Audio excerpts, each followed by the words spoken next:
பேர் சந்தோஷ் பிரதாப் சொல்லியிருக்காரு.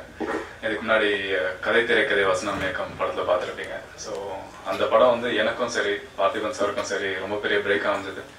இந்த முதல் படம் வாய்ப்பு கொடுத்ததுக்கு என்னோட குரு பார்த்திபன் சாருக்கு ரொம்ப பெரிய நன்றி. அண்ட் கண்டிப்பாக அந்த படத்தில் எனக்கு அந்த வாய்ப்பு கிடைக்கலன்னா கண்டிப்பாக இரண்டாவது படமாக எனக்கு வாய்ப்பு கிடைச்சிருக்காது. ஆனால் முதல் படம் கண்டிப்பாக பார்த்திபன் சார்னால நான் வெற்றி அடைஞ்சதுன்னு நான் எடுத்துக்கிறேன். ஆனால் ரெண்டாவது படம் நான் கண்டிப்பாக நான் ப்ரூவ் பண்ணி ஆகணும். ஸோ நிறைய பேர் சொல்லிடக்கூடாது இந்த படம் ஃபர்ஸ்ட் படம் எல்லாருக்கு இல்லை பார்த்திபன் சார்னால நடந்ததுன்னு.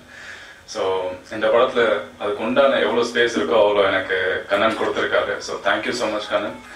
அண்ட் இது மாதிரி புது குரூவுக்கு வந்து ஒரு ப்ரொடியூசர் கிடைக்கிறது ரொம்ப பெரிய விஷயம். ஸோ சப்போர்ட் பண்ணியிருக்காருன்னா கண்டிப்பாக இந்த படத்தில் ஏதோ ஒரு ஸ்ட்ராங்கான க்ரஸ்ட் இருக்கு. ஸோ அந்த கோரை நம்பி இந்த படம் அவர் பண்ணியிருக்காரு. அதோட நம்பிக்கை நான் கெடுக்கல. ஸோ அவருக்கும் அந்த நம்பிக்கை கெடலன்னு எனக்கு தெரியும். ஸோ உங்களுக்கும் அந்த நம்பிக்கை கிடையாது. ஏன்னா படம் அவ்வளோ திருப்தியாக வந்திருக்கு. ஸோ இந்த படத்தை பற்றி கண்டிப்பாக ரிலீஸ்க்கு அப்புறம் நம்ம நிறைய பேசுவோம். அதுக்கு முன்னாடி நிறைய விஷயங்கள் டீமை பற்றி நம்ம பேசலாம். படம் ரிலீஸ் அன்னைக்கு படத்தை பற்றி பேசலாம். எனக்கு சின்ன வயசு வந்து நிறைய சினிமா பற்றி தான் எனக்கு ரோல். ஆனால் ரொம்ப எட்டாவது தூரமாக இருந்தது. ஸோ அந்த விஷயம் நான் ஏற்கனவே தேங்க்ஸ் சொல்லியாச்சு. ஸோ அந்த வாய்ப்பை கண்டிப்பாக நழுவ விட மாட்டேன். அதே மாதிரி இங்கே இருக்கிற எல்லா யங்ஸ்டர்ஸும் வந்து சினிமா வந்து ஒரு கனவாக தான் பார்த்துட்டு இருக்காங்க. ஏன்னா யாரும் இங்கே சும்மா வாய்ப்பு கிடைச்சதுன்னு யாரும் சினிமாவுக்கு வரல. எனக்கு சரி சின்ன வயசு வந்து எனக்கு ஸ்டேஜ் விட்டால் எதுவுமே தெரியாது. நான் படிப்புலலாம் சும்மா டம்மி தான்.